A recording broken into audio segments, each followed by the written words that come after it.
For this one, we're going to demonstrate how to factor this one. This one's different because it's got two different variables. I've got an m squared here and an n squared as well. There is no middle term. There's no b value on this particular one. The b value would be 0. And this one's got numbers in front as well. Well, on this one it works really well because it's what we call it special cases, okay? What that means is they both are perfect squares. 9m squared and 25n squared, they're both perfect squares.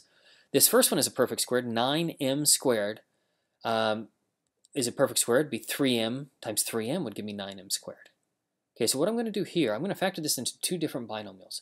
So I'm going to bring it down here, and I'm going to write my two binomials here. I don't know the second part yet. I only know the first part. First part is definitely 3m. Okay, 3m times 3m gives me my 9m squared. That's where that comes from. Now let's look at the second part here. Well, the second part up here is 25n squared. Now I know I have a negative sign here, and traditionally we kind of associate that. But for this particular one, we're going to hold off on that just for a little bit because this is a shortcut.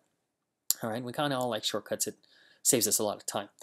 The second one is a 25n squared, which is a perfect square as well. 25n squared is 5n times 5n. Okay, so now I can fill in the second portion here. I know it's a 5n on both. I don't know what the signs are yet. Well, here's your shortcut. And we've got a subtraction sign in between here. One needs to be addition, one needs to be subtraction.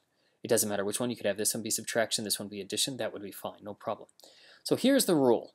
When both the first and the last terms are perfect squares, this is a perfect square and this is a perfect square, and a subtraction sign in between them, there is no b value, okay? There's no b value. In this case it would be 0.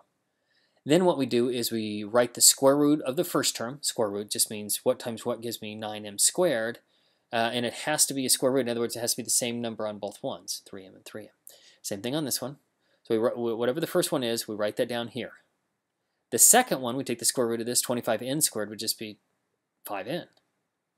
Then we place an addition sign between one of them and a subtraction sign between the other one. Okay, remember, one must be addition and one must be subtraction. The reason why one's addition, one's subtraction is that's how we get a b value of 0.